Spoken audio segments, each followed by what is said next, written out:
Hi everyone, welcome to Senthil talk. வெள்ளிக்கிழமையான புது படங்கள் வந்து ரிலீஸ் ஆகிறது எப்போதுமே ஒரு பேட்டர்ன். அது முன்னாடியிலேருந்து வந்து அது கடைப்பிடிச்சிட்டு இருக்காங்க. ஏன்னா வந்து சாட்டர்டே சண்டே லீவாக இருக்கும் அப்படிங்கிறதுனால நல்ல கலெக்ஷனாகவும் நிறைய பேர் படத்துக்கு வருவாங்க அப்படிங்கிற ஒரு காரணத்தினால். இப்போ இந்த பேட்டர்னை ஓடிடிலையும் வந்து மெயின்டைன் பண்ண ஆரம்பிச்சிட்டாங்க. ஒவ்வொரு வெள்ளிக்கிழமையும் வந்து மோஸ்ட்லி படங்களோ இல்லை வெப் சீரிஸோ வந்து ரிலீஸ் ஆகிட்டே இருக்கு. அதே மாதிரி நேற்று புதுசாக 2 வெப் சீரிஸை வந்து ஜியோ ஹாட்ஸ்டாரில் வந்து ரிலீஸ் பண்ணியிருக்காங்க.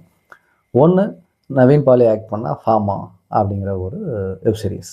2வது கிரைம் த்ரில்லராக ரிலீஸ் ஆகிருக்கிற மிஸ்ஸஸ் தேஷ்பாண்டே அப்படிங்கிற இன்னொரு வெப் சீரிஸ். ரெண்டுத்தையுமே பார்க்கலாம் அப்படின்னு சொல்லிட்டு டிசைட் பண்ணிட்டேன். பட் ஃபஸ்ட் எடுத்தோன்னா கிரைம் த்ரில்லரை பார்க்கலாம் அப்படின்னு சொல்லிட்டு முதல்ல அந்த வெப் சீரிஸை தான் பார்த்தேன்.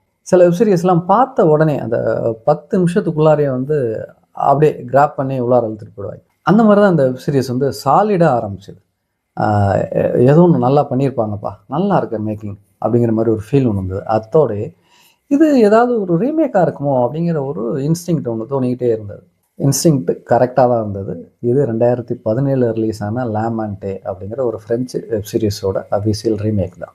இப்போது இந்த மிஸ்ஸஸ் தேஷ்பாண்டே எப்படி இருந்துச்சு அப்படின்னு சொல்லிட்டு இந்த வீடியோவில் பார்க்கலாம். இதோட கதை என்ன அப்படின்னு சொல்லிட்டு பார்த்தீங்கன்னா, மும்பையில் திடீர்னு வந்து வரிசையாக கொலைகளாக நடக்குது.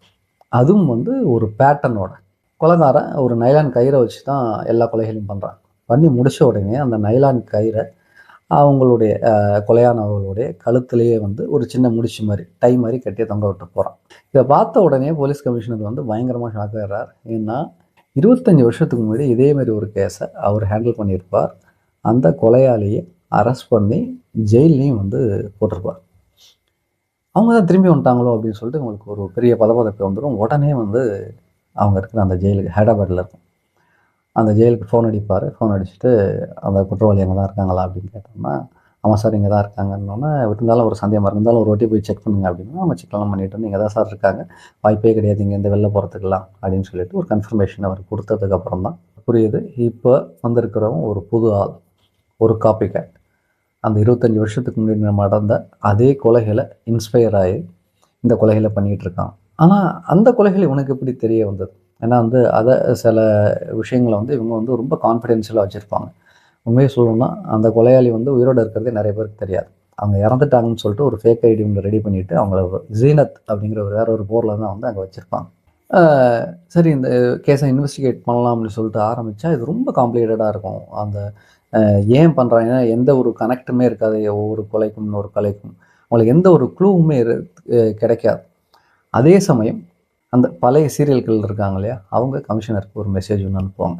நான் இந்த கொலைகளை கண்டுபிடிக்கிறதுக்கு உங்களுக்கு ஒரு ஹெல்ப் பண்ணுறேன், ஆனால் அதுக்கு பதிலாக எனக்கு நீங்கள் ஒரு ஃபேவர் ஒன்று பண்ணணும் அப்படின்னு சொல்லிட்டு ஒரு ரெக்வஸ்ட் ஒன்று வைப்பாங்க.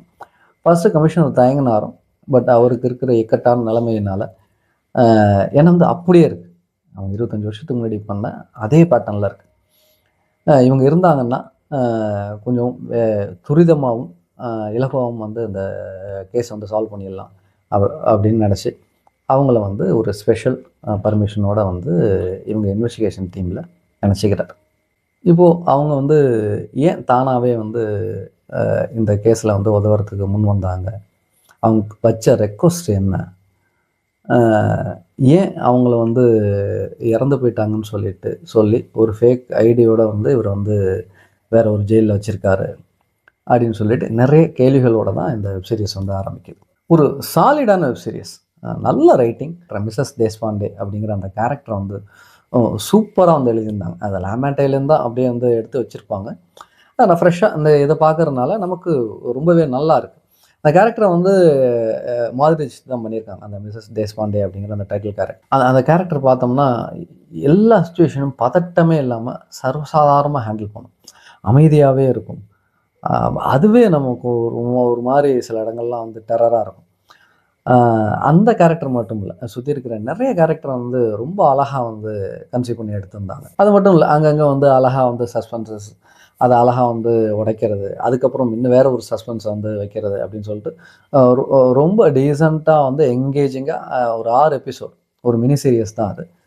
சூப்பராக வந்து கொண்டு போயிருந்தாங்க. உக்காந்துட்டோம் அப்படின்னா நிப்பாட்டாமல் பார்க்கணும் அப்படிங்கிற ஒரு ஃபீலை வந்து நம்ம கொடுக்கக்கூடிய டீசெண்டான ஒரு வெப் சீரிஸ் தான் அது. அந்த கில்லர் யார் அப்படிங்கிற அந்த விஷயமும் வந்து சர்ப்ரைசிங்காக ரொம்ப பிரமாதமாகவே வந்து வந்திருந்தது. நல்ல மேக்கிங், டெக்னிக்கலாகவும் வந்து நல்ல ஸ்ட்ராங்காக வந்து இந்த வெப் சீரிஸ் வந்து பண்ணியிருந்தாங்க.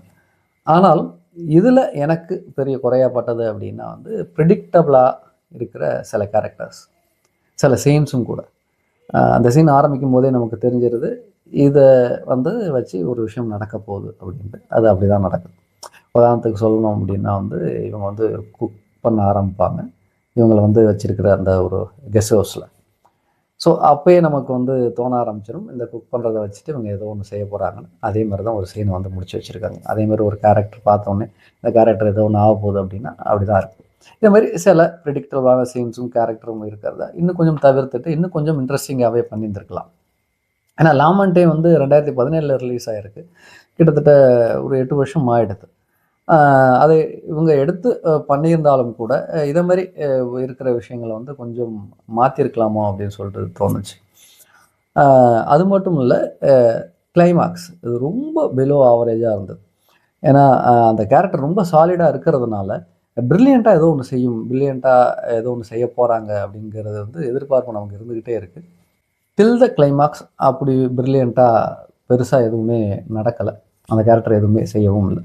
ஒரு பிலோ ஆவரேஜாகவே அந்த கிளைமாக்ஸ் வந்து முடிஞ்சு போகிறது வந்து கொஞ்சம் ஏமாற்றமாக தான் இருந்தது. பட் ஒரு சாலிடான க்ரைம் த்ரில்லர் இந்த வெப் சீரிஸ். உங்களுக்கு க்ரைம் த்ரில்லர்லாம் பிடிக்கும் அப்படின்னா கண்டிப்பாக ஒரு வாட்டி ட்ரை பண்ணுங்கள். பட் இதில் ஒரு மாடரேட்டான அடல்ட்ரி இருக்குது. ஒரு 2-3 கிஸ்ஸிங் சீன்ஸ் இருக்குது. ஒரு 2 பெட்ரூம் சீன்ஸ் இருக்குது. ஸோ அதையும் வந்து ஞாபகத்தில் வச்சுக்கோங்க. இந்த சீரிஸ் ஜியோ ஹாட்ஸ்டாரில் தமிழ்லேயே கிடைக்குது. மறுபடியும் அடுத்த வீடியோவில் பார்க்கலாம். டில் தென் பாய்.